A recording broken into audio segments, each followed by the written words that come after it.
Hello friends. आज से हम लोग हिस्ट्री का सबसे महत्वपूर्ण क्लास आधुनिक भारत का सेशन चला रहे हैं, क्योंकि पीछे इसके पहले का जितना भी वीडियो था हम लोग कर चुके। जितना भी हिस्ट्री का क्लास है पीछे कर चुके। बस मुग़ल और मराठा छोड़कर मुग़ल हम लोग नहीं करेंगे, क्योंकि मुग़ल एनसीईआरटी से हटा दिया गया है। और मराठा है तो मराठा परिसंघ को एक अलग सेपरेट वीडियो में हम लोग करेंगे। तो चलिए, आधुनिक भारत के तहत आज हम लोग करेंगे यूरोपियों का आगमन, क्योंकि सब इतिहास जितना भी कंपटीशन है होता है भारत में, उसमें इतिहास काफ़ी प्रतियोगिता परीक्षा में सबसे ज़्यादा पूछने वाला ये विषय है, और उसमें भी सबसे ज़्यादा आधुनिक भारत। सो काफ़ी इम्पोर्टेंट हो जाता है। तो चलिए स्टार्ट करते हैं बिना देर किए। तो पहला क्वेश्चन कहता है इसमें, हाँ, सबसे पहले मिलान करना है यहाँ पे। तो मिलान करना है तो पुर्तगाली ईस्ट इंडिया कंपनी 1498, ये तो सीधा सीधा हो गया। ब्रिटिश ईस्ट इंडिया कंपनी 1600 ईस्वी, डच ईस्ट इंडिया कंपनी 1602 और फ्रेंच ईस्ट इंडिया कंपनी 1664। ये तो सीधा हो जाएगा एक नंबर। लेकिन यहाँ पे देखिए, ये 1602 के बाद डच के बाद एक डेनिस भी आया था। चौथा नंबर पे डेनिस भी आया था। तो डेनिस जो है कंपनी की स्थापना किया था भारत में 1616 में। तो मतलब यह बीच में हो जाएगा, 1616 के बाद 1664 में फ्रेंच हो जाएगा। नेक्स्ट, यहाँ पर ही मिलान करना है। यूरोपीय व्यापारी कंपनी हो गया और मुख्यालय हो गया। तो चलिए यहाँ पे मिलान करते हैं हम लोग। तो यहाँ पे हो जाएगा पुर्तगाली East India Company Goa, British East India Company Calcutta, Dutch East India Company Nagapattinam, ये तमिलनाडु में है नेगपट्टनम। चलिए, French East India Company Pondicherry. चलिए, तो ऑप्शन नंबर बी सही हो गया। नेक्स्ट, निम्नलिखित में से किस किस यूरोपीय व्यापारी कंपनियों का मध्यकाल में भारत में आगमन हुआ? तो मध्यकाल में आगमन तो यहाँ पे Portugal, British, Dutch, Danish, French, Flanders, Swedish सभी का हुआ था। ये जो डेनिश हैं ये डेनमार्क से आए थे, और जो डच हैं जो हॉलैंड से आए थे, याद रखिएगा। डेनिश, डेनमार्क, डच, हॉलैंड से। पहले डच, उसके बाद डेनिश। वह पुर्तगाली कौन था जिसने गोवा पर अधिकार किया था? तो अल्फांसो डी अल्बुकर्क। भारत में ईस्ट इंडिया कंपनी का पहला गवर्नर जनरल तो वारन हेस्टिंग्स। नेक्स्ट, निम्नलिखित में किस यूरोपीय ने भारत में सबसे पहले अपना व्यापार फैलाया था और प्रभावित भी किया? तो पुर्तगाली सबसे पहले आया और सबसे बाद में गया। ये 1961 में गया था भारत से, और सबसे पहले भारत में आया था। सबसे पहले अब का मतलब व्यक्तिगत रूप से सबसे पहले आया था Vasco D gamma. Vasco D gamma सबसे पहले आया था। कब आया था? 1498 में भारत आया था सबसे पहले। नेक्स्ट,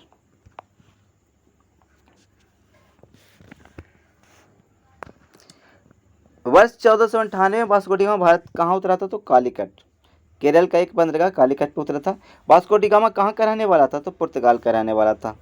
वह अंग्रेज जिसने सम्राट जहांगीर के दरबार में आकर भेंट किया? तो सर टॉमस रो। यहाँ पे टिक लगा हुआ है सब क्वेश्चन में, इसलिए कि जितना से ज़्यादा क्वेश्चन ज़्यादा से ज़्यादा कवर हो कर सके, क्योंकि बहुत कम समय में हम लोग जितना ज़्यादा से ज़्यादा क्वेश्चन कवर करना चाहते हैं। चलिए नेक्स्ट शुरू करते हैं। 10 नंबर क्वेश्चन। 10 नंबर क्वेश्चन कहता है गोवा, दमन और दीव का उपनिवेशीकरण मूलतः किया गया था?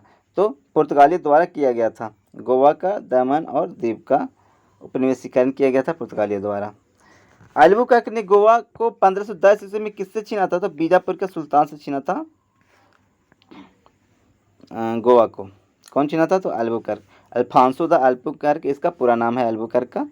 ये जो एक पुर्तगाली था, गोवा को छीना था बीजापुर के सुल्तान से 1510 ईस्वी में, और यही गोवा से सबसे लास्ट में गया था 1961 में, आज़ादी के काफ़ी बाद गया था। चलिए नेक्स्ट, 12 नंबर क्वेश्चन हम लोग देखेंगे। 12 नंबर क्वेश्चन कहता है कि भारत तक समुद्री मार्ग की खोज की गई थी तो किसके द्वारा? था पुर्तगाली द्वारा ही किया गया था सबसे पहले। और किसने किया था? तो वास्को डी गामा किया था। ब्रिटिशों ने भारत में, अच्छा पूरा क्वेश्चन नहीं आ रहा है यहाँ पे।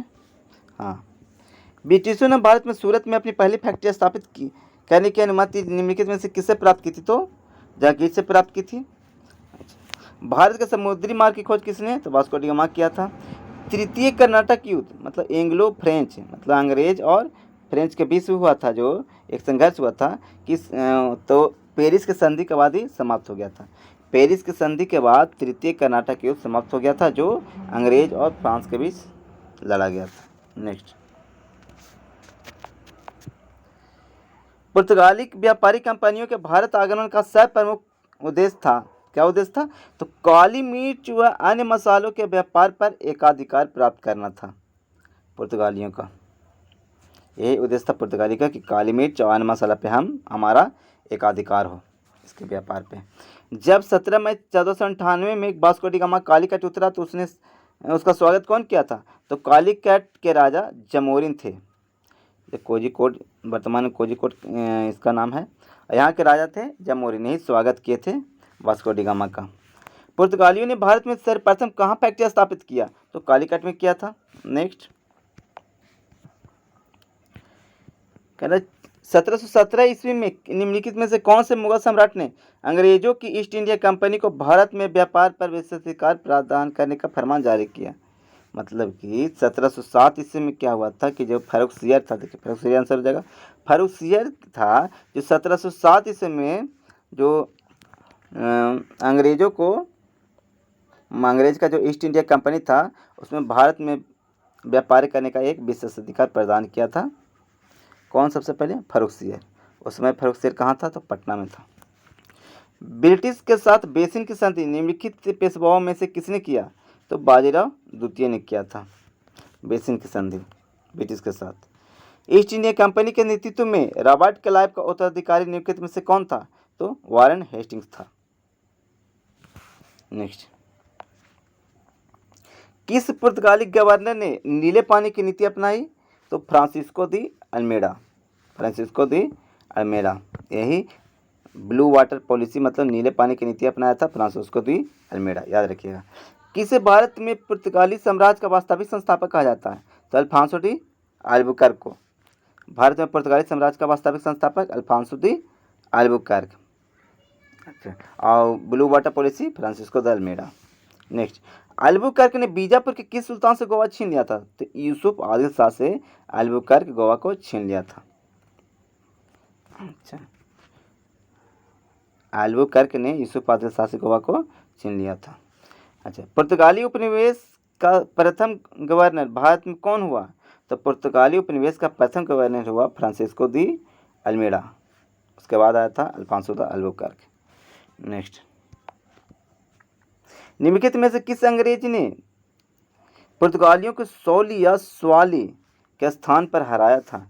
तो ही थॉमस वेस्ट हराया था। पुर्तगालियों को कौन हराया था? थॉमस वेस्ट हराया था सौली नामक स्थान पर। नेक्स्ट, निम्नलिखित में से प्रथम कर्नाटक युद्ध का कौन सा तत्कालिक कारण था?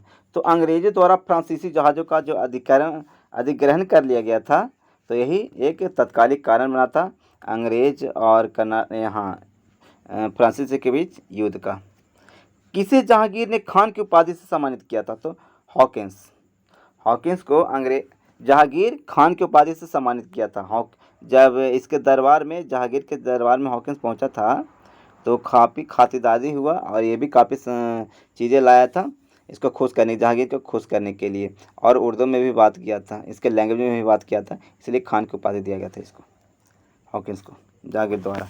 उस क्षेत्र की पहचान करें जहाँ से यूरोपवासियों को सर्वोत्तम सोरा और अफीम प्राप्त होता था? तो बिहार से। नेक्स्ट, सोरा अफीम का मतलब होता है ना कि कहाँ सोरा है, जैसे बम बारूद बनाने के लिए रॉ मटेरियल, और अफीम तो आप लोग जानते ही हैं, नशीला पदार्थ। भारत में 1612 ईस्वी में अंग्रेजों ने अपनी पहली फैक्ट्री कहाँ स्थापित की थी? तो सूरत में। निम्नलिखित में से जिस एक शासक ने ईस्ट इंडिया कंपनी को दीवानी प्रदान किया था वह कौन था? शाहआलम द्वितीय। नेक्स्ट, बंगाल के निम्नलिखित फैक्ट्रियों में से वह एक जो पुर्तगालियों द्वारा स्थापित किया गया था तो वह था तो हुगली वाला जो फैक्ट्री था वो पुर्तगाली स्थापित किया था। एक द्वीप पर निर्मित भारत का बड़ा नगर तो मुंबई है। इस समय सबसे बड़ा तो मुंबई ही है। भारत में तंबाकू के प्रचलन का श्रेय किसे है? तो पुर्तगालियों ने ही भारत में तंबाकू लाया है। नेक्स्ट, यहाँ पे हम लोग मिलान करेंगे। चलिए, एस्तादो द इंडिया, तो पुर्तगालियों का जो समुद्री साम्राज्य था जितना, वो सब कहलाता था एस्तादो द इंडिया कहलाता था, क्योंकि पुर्तगाल था समुद्री खोज में काफ़ी मतलब उन्नत थे। यहाँ के सिस्टम था जो काफ़ी उन्नत था उस समय, और उसी को नाम समुद्री साम्राज्य एक स्थापित किया, उसी का नाम था एस्तादो द इंडिया। कार्टेज, तो पुर्तगालियों द्वारा जारी किया जाने वाला पार पत्र या आज्ञा पत्र, मतलब कि अगर आपको समुद्र से जाना है तो पुर्तगालियों से आज्ञा लेना होगा, यह कार्टेज कहलाता था।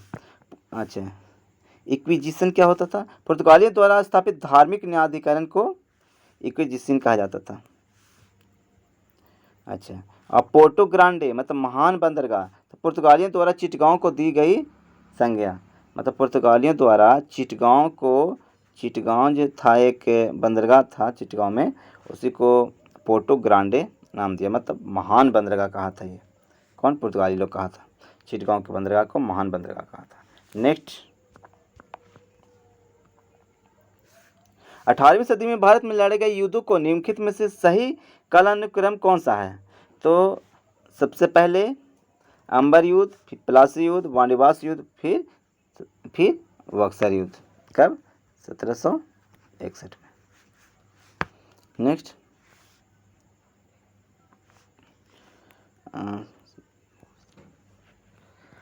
कर भारत में यूरोपीय शक्तियों के प्रवेश के संदर्भ में निम्नलिखित में से कौन सा कथन सत्य नहीं है? तो सत्य नहीं, उसको हम लोग पढ़ेंगे नहीं, जो सत्य है जो पढ़ेंगे। तो यूरोपीय शक्तियों का प्रवेश हुआ था, तो इसमें कौन सा सत्य है, क्या है भाई? तो अंग्रेजों ने अपना पहला कारखाना दक्षिण में मसूलीपट्टनम में लगाया था। पहला कारखाना मसूलीपट्टनम में लगाया था दक्षिण में अंग्रेज लोग।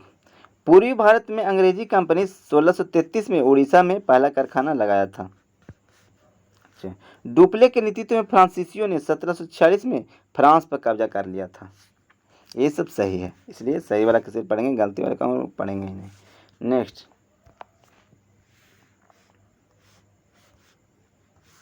38 नंबर क्वेश्चन हम लोग देखेंगे। 38 नंबर क्वेश्चन कहता है, भारत में फ्रांसीसियों ने अपना पहला कारखाना निम्न स्थानों में से कहाँ लगाया? तो पहला कारखाना फ्रांसीसियों ने सूरत में ही लगाया था। भारत में पहली मुद्रण मशीन की स्थापना किसने किया? तो मुद्रण मशीन मतलब प्रिंटिंग मशीन जो है ना, उसका ये भारत में लाने का श्रेय पुर्तगालियों को ही है। यूरोपीय व्यापारिक कंपनियों के कारखाने होते थे, तब भंडार गृह एवं उत्पाद केंद्र दोनों होते थे। यूरोपीय व्यापारिक कंपनी के जो कारखाने होते थे, वहाँ पे सामान रहता भी था, माल वहाँ पे रखता भी था, और वहाँ पे उत्पादन भी करता था, दोनों करता था कारखाना में लोग। नेक्स्ट, पुर्तगाली उपनिवेशों गोवा, दमन और दीव को किस बार जन आंदोलन के बल पर भारत सरकार ने भारतीय गणराज्य में विलय कर लिया? तो 1961 में जन आंदोलन के द्वारा इसमें भारत में विलय कर लिया गया। पुर्तगालियों की पहली फैक्ट्री कालीकट में 1500 ईस्वी में किसने स्थापित किया? तो पेड्रो अल्वारेज कैब्रल। भारत में भारतीय वस्त्रों को प्रमुख निर्यात की वस्तु बनाने का श्रेय जाता किसे? तो फ्रांसीसियों को ही जाता है। डचों को भारतीय व्यापार से अलग रखने का में कौन सफल रहा था? तो अंग्रेज सफल रहा था। डचों को भारतीय व्यापार से अलग रखने में सफल रहा था अंग्रेज।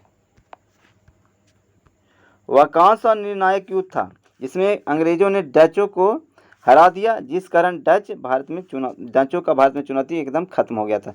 तब बेदरा का युद्ध हुआ था डच और अंग्रेजों के बीच 1759 में। डचों ने अपनी पहली फैक्ट्री 1605 में कहाँ स्थापित किया? तो मसूलीपट्टनम में। सिकरी और आगरा पहुंचने वाला पहला अंग्रेज तो रॉल्फ फिच था।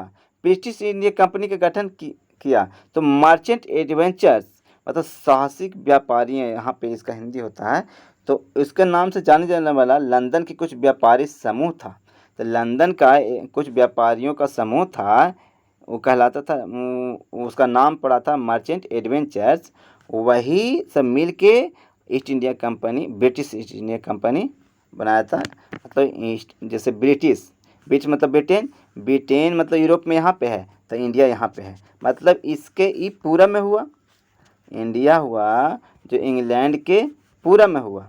इसीलिए जितना भी यूरोप से जो इधर आता था व्यापार करने मैंने पूरब में, इसलिए ईस्ट इंडिया कंपनी, यही से नाम पड़ा ईस्ट इंडिया कंपनी। ब्रिटिश लोग आया तो ब्रिटिश इंडिया कंपनी, फ्रेंच आया तो French East India company, Dutch आया तो डच ईस्ट इंडिया कंपनी, क्योंकि सब था ना, जो सब तो यूरोपियन ही था, तो सब का तो पूरा में ही ना इंडिया होगा, इसीलिए।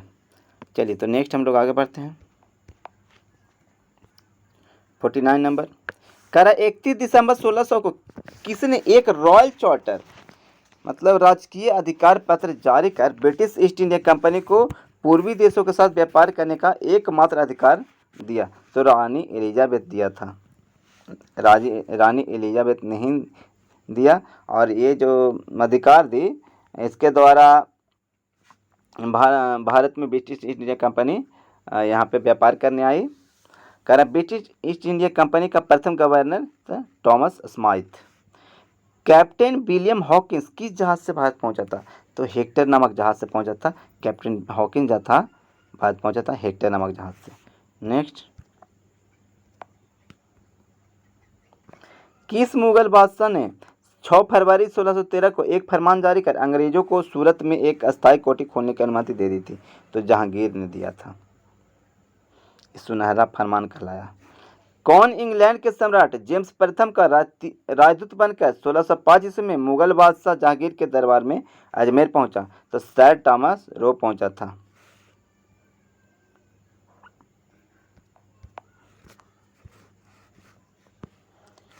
सोलह सौ 61 में पुर्तगाल के राजा ने अपनी बहन कैथरीन ब्रोगांजा की शादी इंग्लैंड के राजा चार्ल्स द्वितीय से की। इस उपलक्ष्य में उसने कौन सा भारतीय द्वीप चार्ल्स द्वितीय को दहेज के रूप में दे दिया? तो मुंबई। बताइए, क्षेत्र हमारा, देश हमारा, हमारे देश का क्षेत्र को दहेज में कोई और दे रहा है, बताइए। आगे, इंटरलोपर्स थे, तो इंटरलोपर्स का मतलब क्या? तो अनाधिकृत व्यापारियों के समुद्री लुटेरे, मतलब अनाधिकृत व्यापारियों के रूप में जो समुद्री लुटेरे होते थे, इसी को इंटरलोपर्स कहा जाता था। नेक्स्ट, 1632 में गोलकुंडा के किस सुल्तान ने अंग्रेजों के नाम सुनहरा फरमान जारी कर 500 पैगोडा वार्षिक कर के एवज में उन्हें गोलकुंडा राज के बंदरगाहों में स्वतंत्रता पूर्वक व्यापार करने की अनुमति दी? तो अब्दुल्ला कुतुब शाह जो था, जे अंग्रेजों को सुनहरा फरमान दिया और 500 पैगोडा अंग्रेज लोग इसको दिया, और इसके एवज में गोलकुंडा राज में जो बंदरगाह था गोलकुंडा राज में उस पर व्यापार करने की अनुमति अब्दुल्ला कुतुब शाह अंग्रेजों को दे दिया था। कितना में? तो 500 पैगोडा में। 1639 में अंग्रेज फ्रांसिस डे ने कहाँ के शासक से मद्रास को पट्टे पर ले लिया? वहाँ एक किलाबंद कोठी बनवाई। तो चंद्रगिरी के राजा से पट्टे पर ले लिया था मद्रास को। अंग्रेजों ने पूर्वी भारत में पहली बार उड़ीसा में महानदी के मुहाने पर हरिहरपुर, बालासोर और पुपली में फैक्ट्रियां स्थापित की। तो 1633 में किया था। कौन? तो अंग्रेज। शाहजहां के पुत्र एवं बंगाल के तत्कालीन सूबेदार शाह शुजा ने ब्रिटिश कंपनी को निशान माने शहजादों द्वारा जारी किया जाने वाला जो आदेश पत्र था उसको निशान कहते थे। तो निशान जो निशान था ये कब प्राप्त किया ब्रिटिश कंपनी? जिसमें कंपनी को 3000 रुपये वार्षिक कर के बदले व्यापार का विशेषाधिकार मिल गया। तो 1651 ईस्वी में यह विशेषाधिकार दिया गया था ब्रिटिश को। किसने 1680 में एक फरमान जारी कर अंग्रेजों पर चुंगी दर 2% से बढ़ाकर 3.5% कर दिया था? तो औरंगजेब कर दिया था। औरंगजेब इसके प्रति काफ़ी मतलब कट्टरता भी दिखाता था। किस बादशाह के आदेश पर मुगल सेना ने 1686 में हुगली पर आक्रमण कर अंग्रेजों को निकाल बाहर किया था? तो औरंगजेब नहीं किया था।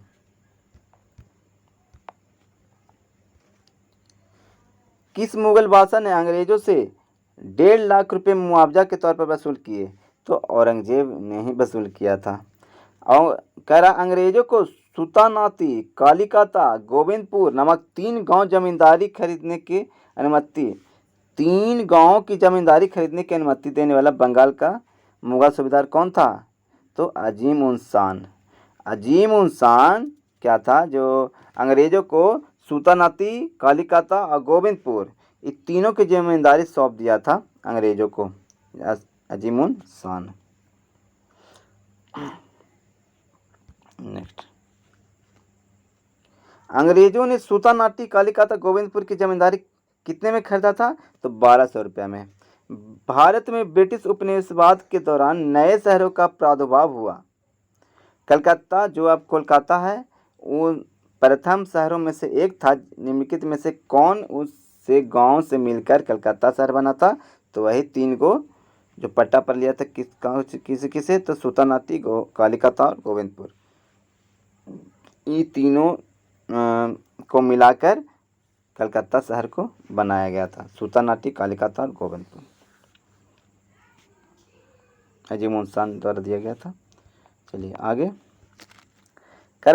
30 सितंबर 1716 को मुगल बादशाह फर्रुखसियर द्वारा ब्रिटिश कंपनी के नाम जारी फरमान के संबंध में क्या सही है? तो क्या सही है? फर्रुखसियर द्वारा ब्रिटिश कंपनी के नाम जारी फरमान में क्या सही है, जो 1760 से 1716 ईस्वी में दिया गया था? तो इसमें यही सही है कि सभ्य, मतलब कि कहाँ गया, हाँ, इसके द्वारा कंपनी को केवल 3000 रुपये के वार्षिक खराज पर निःशुल्क व्यापार करने का अधिकार मिल गया। ए में हो गया। बी में क्या हुआ कि इसके द्वारा कलकत्ता के आसपास के गांवों को किराए पर खरीदने की अनुमति मिल गया, कि आप कलकत्ता के आसपास के जितना भी गांव है आप किराए पर उसको खरीद सकते हैं। सब फर्रुखसियर इसको अनुमति दे दिया। 1716 के बाद है। फिर क्या हुआ कि इसके द्वारा बंगाल के शाही मुद्रणालय में सिक्के ढालने की अनुमति मिल गया। बताइए, इस सब फर्रुखसियर उसको अनुमति दे दिया था अंग्रेजों को। किसके द्वारा जारी फरमान को अंग्रेज और में एक अंग्रेज था, उन्होंने बंगाल में ब्रिटिश व्यापार का मैग्ना कार्टा बनाया। तो फर्रुखसियर द्वारा जो जारी फरमान था, यही जो 3 को फरमान जारी हुआ, जिसके अगला क्वेश्चन लोग देखे, यही फर्रुखसियर द्वारा 1716 में जो दिया गया, इसी को अंग्रेज जो आर्म थे जो बोले कि बंगाल में ब्रिटिश व्यापार का मैग्ना कार्टा, इसी को बोले थे, जो फर्रुखसियर दिया था फरमान। निम्नलिखित में से कौन अंग्रेज जहांगीर के समय में भारत नहीं आया था? तो जहांगीर के समय में विलियम हॉकिंस भी आया, सर थॉमस रो भी आया और पादरी एडवर्ड टेरी भी आए। अच्छा, नेक्स्ट 69 नंबर देखेंगे हम लोग। अंग्रेज यात्री और इधर मुगल बादशाह, मिलान करना है। तो जॉन मिंडेल हॉल ताकवर के दरबार में आया था, विलियम हॉकिंस जहांगीर के दरबार में, और सर जॉन सरमैन फर्रुखसियर के दरबार में आया था। 1 2 3 सही। बंगाल में अंग्रेजों की कंपनी के बारे में किसने कहा? यह एक कुत्सित या नीच झगड़ालू लोगों और बेईमान व्यापारियों की कंपनी है। तो शाइस्ता खां इसे बोला था ये बात को। सुमेलित करना है यहाँ पे, तो सुमेलित करेंगे हम लोग सूची 1 से सूची 2 को। तो चलिए, तो फोर्ट विलियम तो कलकत्ता में, फोर्ट गेल्ड्रिया तो पुलिकट में, फोर्ट गुस्तावोस तो चिंसूरा में, और फोर्ट लुई पौंडीचेरी में। चलिए सीधा सीधा आगे कह रहा है फ्रांसिस मार्टिन, कह रहा फ्रांसिस मार्टिन ने बीजापुर के सुल्तान सिकंदर आदिल शाह के अधीनस्थ वलीकोंडपुरम के मुस्लिम सूबेदार शेर खान लोदी से पुदुचेरी नामक एक छोटा सा गांव प्राप्त किया। मार्टिन ने पुदुचेरी का विकास किसके रूप में किया? तो पांडिचेरी के रूप में। वही जो पहला पुदुचेरी था उसे पांडिचेरी के रूप में विकसित किया। नेक्स्ट, फ्रांसीसियों को चंद्रनगर बस्ती किसने भेंट किया था? तो शाइस्ता खां। मुगल बादशाह ने किसे नवाब की पदवी प्रदान की? तो नवाब बोला था डुप्ले को। कौन? मुगल बादशाह जो थे, जो डुप्ले को नवाब बोले थे। डुप्ले के संबंध में क्या सही है? तो वह पहला व्यक्ति था जिसने भारत में यूरोपीय साम्राज्य की नींव रखा था। सही बात है। अच्छा, उसने पहली बार यूरोपीय सेना को भारतीय राजदरबार में भारतीय खर्च पर नियुक्त करवाया था। ठीक। उसने पहली बार हथकंडे प्रयोग किए जो भारत को जीतने के लिए अंग्रेजों के मार्गदर्शक बने। डुप्ले, सब डुप्ले नहीं किया था। अच्छा, क्योंकि पहले व्यापार करने न आया था, लेकिन उपनिवेश के बाद यही किया था, डुप्ले ही किया था। पांडिचेरी के गवर्नर जनरल बनने के पूर्व डुप्ले कहाँ का गवर्नर नियुक्त किया गया था? तो चंद्रनगर का। डुप्ले के बाद पांडिचेरी के गवर्नर कौन बना था? तो गोडेहू।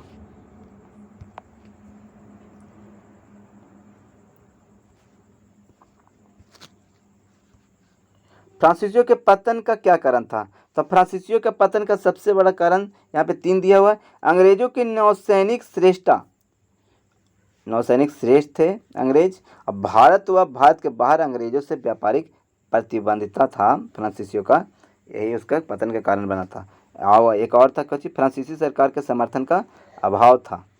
अब फ्रांसीसी कंपनी का दुर्बल संगठन था। ये तीनों कारण बना था फ्रांसीसियों का पतन का। निम्नलिखित में से कौन सा युद्ध निर्णायक युद्ध था जिसमें फ्रांसीसी हार गए और अंग्रेजों की सर्वोच्चता स्थापित हो गया? तो वांडीवास के युद्ध में फ्रांस हार गया था और अंग्रेज जीत गया था। यही एकदम निर्णायक सिद्ध हुआ था। यहाँ पे इसमें फ्रांस भाग गए थे, यहाँ पे भगा दिया गया था वांडीवास के युद्ध में 1760 में। आगे कह रहा है कि कौन सा युद्ध यूरोपीय आंग्ल फ्रांसीसी युद्ध का विस्तार नहीं था? तो द्वितीय कर्नाटक युद्ध 1749 से 54 के बीच में लड़ा गया था, वही आंग्ल फ्रांसीसी युद्ध का विस्तार नहीं था। नेक्स्ट, प्रथम कर्नाटक युद्ध की समाप्ति किस संधि से हुआ था? तो एला सपेल की संधि से। प्रथम कर्नाटक युद्ध की समाप्ति हुआ था एला सपेल की संधि से। और गोडेही की संधि या पांडिचेरी की संधि में कौन सा युद्ध समाप्त हुआ था? तो द्वितीय कर्नाटक युद्ध। मतलब प्रथम कर्नाटक युद्ध में एला सपेल की संधि और द्वितीय कर्नाटक युद्ध में पांडिचेरी की संधि। ठीक है। वांडीवास की युद्ध 1760 में हुआ था, अंग्रेजों का नेतृत्व किसने किया था? तो सर आयर कुट ने किया था। सर आयर कुट। वांडीवास की युद्ध कब हुआ था? 1760 में। किसके बीच? अंग्रेजों और फ्रांस के बीच। इसमें ये निर्णायक युद्ध था, 1760 में हुआ था। सर आयर कुट अंग्रेजों का नेतृत्व किया था। कर्नाटक का तृतीय युद्ध किस संधि के फलस्वरूप समाप्त हुआ था? पेरिस की संधि के बाद। नेक्स्ट, फ्रांस की सरकार ने किस वर्ष भारत स्थित फ्रांसीसी बस्तियों का अधिकार भारत सरकार को सौंप दिया था? तो 1954 में, मतलब आज़ादी के बाद सौंपा था। भारतीय बस्तियों का अधिकार भारत को सरकार को सौंप दिया था 1954 में। कौन? फ्रांस। मतलब पूर्ण रूप से फ्रांस भारत से 1954 में गया। इतिहासकार मैकाले के अनुसार वह पहला व्यक्ति कौन था जिसने पहली बार अनुभव किया कि मुगल साम्राज्य के खंडहरों पर एक यूरोपीय साम्राज्य बनाया जा सकता है? तो डुप्ले नहीं किया था, नीति निर्माता था ये डुप्ले। कह रहा है कि निम्न यूरोपीय शक्तियों ने भारतीय व्यापार में समय समय पर प्रवेश किया। अच्छा, तो व्यापार में कौन सबसे पहले? तो यहाँ पे सबसे पहले पुर्तगाली प्रवेश किए, फिर अंग्रेज प्रवेश किए, फिर डच, फिर लास्ट में फ्रेंच, इसके अनुसार। तो ये सही हो जाएगा। नेक्स्ट 88 नंबर हम लोग देखेंगे। तो 88 नंबर क्वेश्चन कहता है कि निम्नलिखित यूरोपीय में से कौन सा एक स्वतंत्रता पूर्व भारत में व्यापारियों के रूप में सबसे अंत में आया? तो सबसे अंत में फ्रांसीसी आए थे। भारत का बादशाह उस समय कौन था जब ब्रिटेन की ईस्ट इंडिया कंपनी की स्थापना हुआ था? तो अकबर था। तो 1600 ईस्वी के आसपास यही थे, अकबर ही थे। अच्छा, कह रहा है कि 17वीं सदी के दौरान दक्षिण भारत में यूरोपीय व्यापारी कंपनियों की सफलता के लिए निम्नलिखित में से कौन सा कारण थे? तो दक्षिण भारत में यूरोपीय कंपनी की सफलता के लिए कारण क्या था? तो इसमें तीनों कारण था। मैंने दक्षिण में मुगल उतनी तादाद में नहीं थे जितना उत्तर में थे, इसलिए वह सफल हो गया। और विजयनगर राज्य 16वीं सदी के अंत में उखाड़ फेंका गया था, इसलिए उधर कमज़ोर हो गया था। दक्षिण में अनेक छोटे और कमज़ोर राज्य थे, इसलिए ये जो अंग्रेज था यहाँ पे अपना साम्राज्य स्थापित करने में सफल रहा था। नेक्स्ट 91 नंबर क्वेश्चन देखेंगे हम लोग।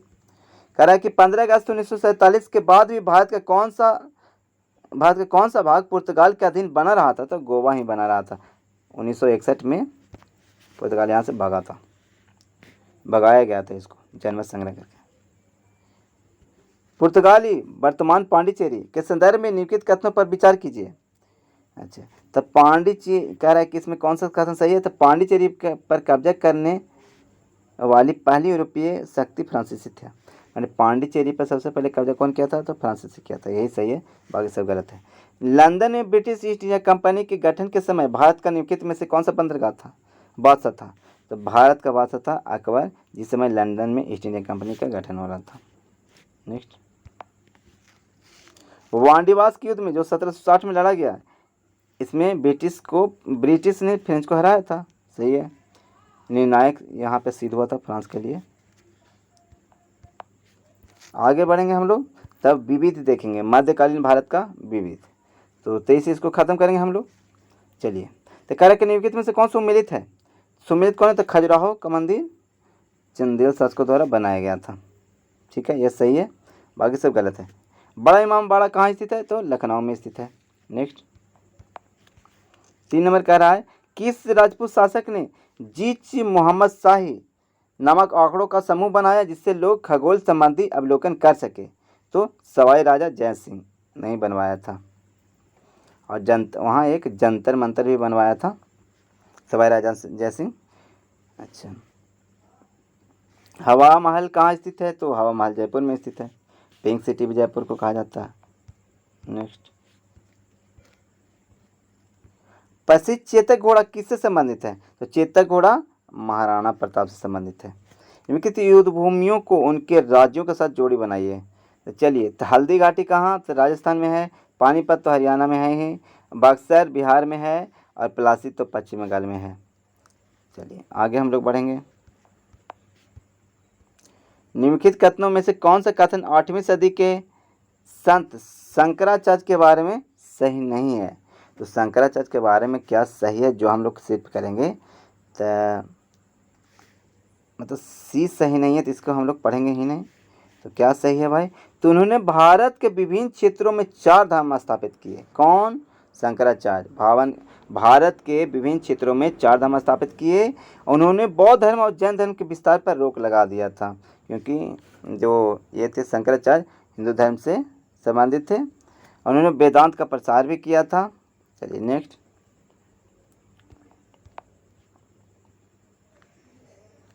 ऐसे शंकराचार्य सनातन धर्म बोल सकते हैं इनको। निम्नलिखित में से किसने दिल्ली में खगोलीय वेधशाला, जिसे जंतर मंतर कहते हैं, बनवाए, तो जय सिंह द्वितीय ने। जय सिंह एक बनाया था कहाँ, जयपुर में, और एक जंतर मंतर यहाँ भी बनवाया, दिल्ली में भी जय सिंह द्वितीय ने यहाँ बनवाया था। गोविंद महल जो हिंदू वास्तुकला का अप्रतिम उदाहरण है स्थित है, तो गोविंद महल स्थित है दतिया में। ये हिंदू वास्तुकला का बहुत ही अच्छा उदाहरण है, दतिया में जो गोविंद महल है। निम्नलिखित को कालानुक्रम व्यवस्थित करें एवं सही उत्तर नीचे दिए गए कूट की सहायता से भरें। तो चलिए, तो सबसे पहले यहाँ पे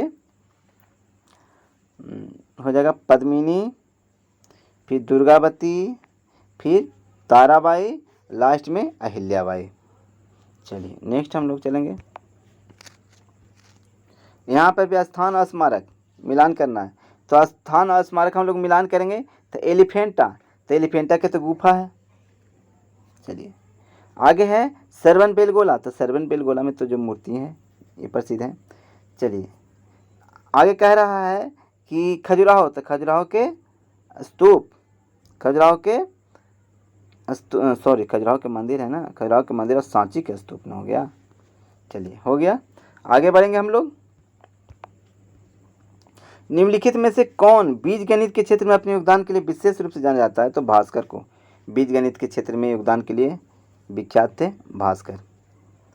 निम्नलिखित में से कौन सबसे प्राचीन वाद्य यंत्र है, तो वीणा, सबसे प्राचीन वाद्य यंत्र वीणा। सती माता का वाद्य यंत्र यही है, हाथ में ही रहता है वीणा, इसलिए इनको वीणा पाणी भी कहते हैं।